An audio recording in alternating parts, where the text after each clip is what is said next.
Fala pessoal, eu sou Paulo Royal e hoje, atendendo ao pedido dos inscritos e depois de fazer uma votação junto com os membros VIPs aqui do canal, eu tô trazendo pra vocês a história do que talvez seja o revólver mais famoso de todos os tempos e que foi eleito como uma das armas que mais representa a cultura norte-americana. Eu tô falando do revólver Colt Single Action Army, também conhecido como SAA M1873 ou então Peacemaker, que é como eu vou passar a chamá-lo ao longo do material. Quando o vídeo acabar, coloca aí a sua sugestão de tema nos comentários, assiste aos outros vídeos aqui do canal na playlist chamada A Origem das Armas e não esquece de me seguir nas redes sociais, onde eu coloco diariamente por lá um conteúdo exclusivo relacionado a armas, tá certo? Celulares de última geração, games e eletrônicos em geral, com preços incríveis você vai encontrar nos links especiais da Amazon Brasil que estão na descrição.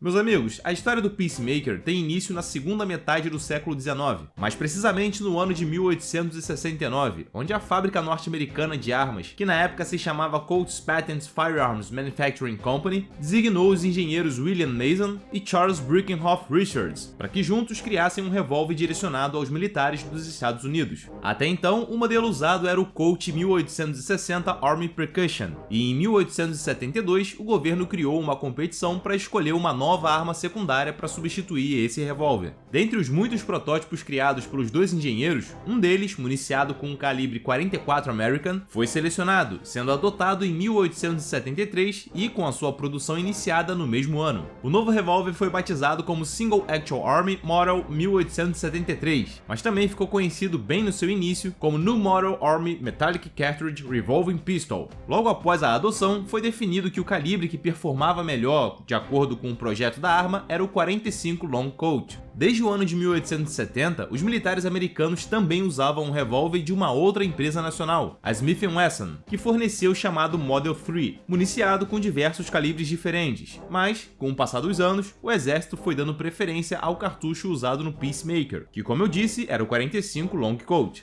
Esse cartucho era carregado com um propelente conhecido como pólvora negra e era considerado bastante poderoso para os revólveres da época. Só a partir do ano de 1900 é que a produção dessa arma foi ajustada para receber os cartuchos carregados com propelente sem fumaça, informalmente conhecidos como pólvora branca. Além do calibre padrão usado na arma, o Peacemaker tem outras características básicas. A primeira delas é o seu sistema de disparo, que, conforme o seu próprio nome já menciona, é o de ação simples, ou seja, para que a arma dispare, é preciso que o operador acione primeiro o cão ou o martelo e em seguida aperte o gatilho. Caso o gatilho seja apertado sem que o cão seja armado antes, a arma não atira. O tambor é montado em um eixo fixo, que não se desloca para o lado como acontece com os revólveres mais modernos, de maneira que, para que a arma seja carregada, é necessário abrir uma espécie de janela lateral, deixando uma das câmaras abertas. Então, o operador precisa girar o tambor e ejetar manualmente cada um dos estojos vazios, e essa ejeção é feita através de uma vareta localizada abaixo do cano. Depois disso, ele pode inserir o novo cartucho em cada uma das câmaras. Já o seu cano podia vir com 3 extensões diferentes. A versão com 7,5 polegadas é a mais popular e conhecida como a de cavalaria. A de 5,5 polegadas é classificada como de artilharia, e a de 4,75 polegadas é conhecida como civil ou de pistoleiro. Existiu ainda uma versão bem rara com um cano medindo apenas 3 polegadas. Essa versão ficou conhecida como modelo do xerife. Ao longo de toda a sua história, o revólver Colt Peacemaker teve a produção dividida em 4 gerações, já que a sua comercialização foi interrompida em 3 momentos diferentes. A primeira geração, também conhecida como modelo pré-guerra, e que foi de 1873 a 1941, trouxe alguns modelos variantes. Um deles foi o Flat Top Target, que tinha a parte de cima da sua armação plana, além da sua alça e massa de mira serem removíveis. Outro modelo foi o Colt Frontier Six Shooter, lançado em 1877 e que basicamente era um Peacemaker configurado para usar o calibre 44-40, que ficou muito popular nas décadas de 1870 e 1880, por conta dos rifles da fabricante Winchester Repeating Arms Company que usavam esse calibre. O primeiro modelo da Winchester a usar esse cartucho foi o M1873, e eu já fiz vídeo dele aqui no canal inclusive. Esse rifle, junto com o revólver, faziam uma dupla muito interessante, uma vez que o operador precisava carregar só um tipo de munição na cartucheira para alimentar ambas as armas.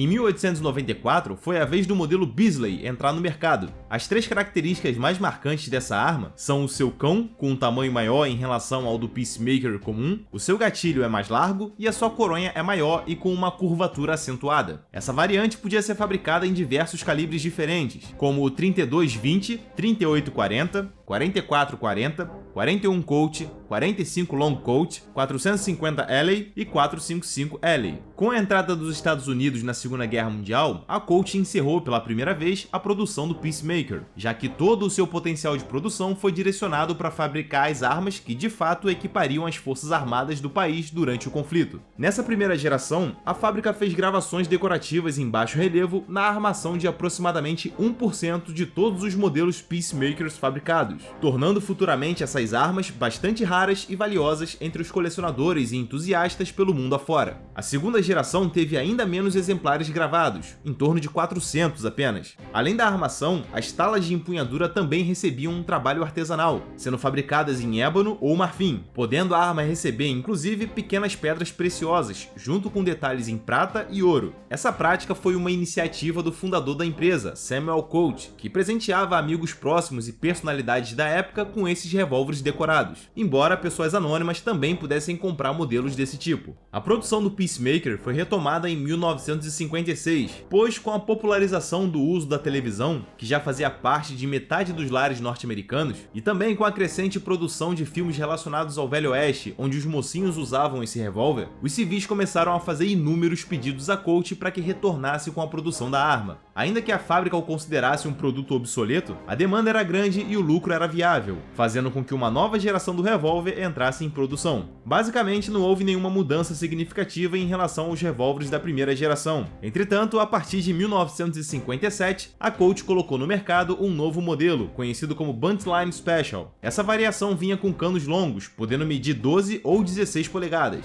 Em 1961, foi a vez do Colt New Frontier entrar em produção. A grande mudança feita nessa arma é que ela veio com um novo desenho da massa de mira e a inclusão de uma alça de mira ajustável. Chegando então no ano de 1976, teve início a terceira geração do Colt Peacemaker, onde as principais mudanças foram a alteração do passo de raiamento do cano e o tipo de embuchamento realizado no pino central do tambor. O período de produção dessa geração foi curto, cessando novamente em 1982. Por fim, em 1994, a quarta geração do Peacemaker entrou em produção e permanece ativa até os dias atuais, sendo oferecida com 2 tipos diferentes de revestimento, o niquelado e o com oxidação negra azulada, que no processo de endurecimento da superfície da arma acaba causando um efeito colorido. Durante toda a existência do Peacemaker, a gama de calibres oferecidos sempre foi bem grande, trazendo dentre alguns exemplos o 22LR, 3220, 3840, 41 Colt, 4440, 357 Magnum, 38 Special, 44 Special, 45 Long Colt, 450 Alley, 455 Alley e também o 45 ACP. Até os dias de hoje, esse revólver é bastante desejado entre atiradores e colecionadores, principalmente se forem exemplares genuínos da primeira e segunda gerações. Na Itália, o Peacemaker é fabricado pela Beretta, sendo batizado como Beretta Stampede. Então agora chegou o momento da gente conhecer como é o funcionamento interno do revólver Colt Peacemaker. Acompanha comigo. Apesar da arma ter um funcionamento bastante simples, o seu mecanismo move diversas peças de maneira simultânea. Então eu vou precisar primeiro apresentar os principais componentes e em seguida mostrar esse mecanismo visto pelos dois lados da arma, ok? Do lado direito a gente consegue ver o gatilho, o martelo ou o cão, a mola principal, também conhecida como mola real, e o retentor de rotação do tambor, com a sua mola logo abaixo. Do lado esquerdo dá para ver o braço impulsor do tambor, que interage diretamente com a garra do tambor. Agora reparem que quando o cão é armado, esse movimento levanta uma ponta do retentor do tambor, enquanto o lado oposto abaixa e permite que o tambor gire. Ao mesmo tempo, a mola principal é tensionada pela parte posterior do cão. Olhando pelo outro lado, dá para ver a parte inferior do cão erguendo o braço impulsor do tambor, que automaticamente empurra a garra do tambor, sendo esse movimento o responsável pelo giro do tambor no eixo central em que ele está montado. Na hora que o gatilho é apertado, ele desconecta o cão, fazendo com que a tensão da mola principal seja liberada, empurrando a parte superior do cão para frente para que o pino percussor montado ali atinja a espoleta do cartucho e faça o tiro acontecer. Ao mesmo tempo, esse movimento do cão puxa o braço impulsor do tambor para baixo, retornando todos os componentes para sua posição de repouso e finalizando o ciclo da arma. Na ficha técnica de hoje, eu vou usar os dados da versão padrão do Colt Peacemaker, tendo o cartucho carregado com pólvora negra. As informações dessa arma são as seguintes: o seu peso descarregada é de 1,50 kg, o comprimento total da arma é de 33 cm, o comprimento do cano é de 19 cm, o cartucho usado é o de calibre 45 Long Colt, a capacidade do tambor é de 6 cartuchos, a velocidade dos projéteis é de 300 metros por segundo, o alcance efetivo é de 45 metros e o alcance máximo, mas sem nenhuma precisão, é de 450 metros, tá certo? Bom pessoal, espero que esse vídeo tenha matado a sua curiosidade a respeito desse assunto e muito obrigado a você que chegou até aqui. Não esquece de clicar em gostei e compartilhar para dar aquela força pro canal. Em breve eu tô de volta, um forte abraço e até mais!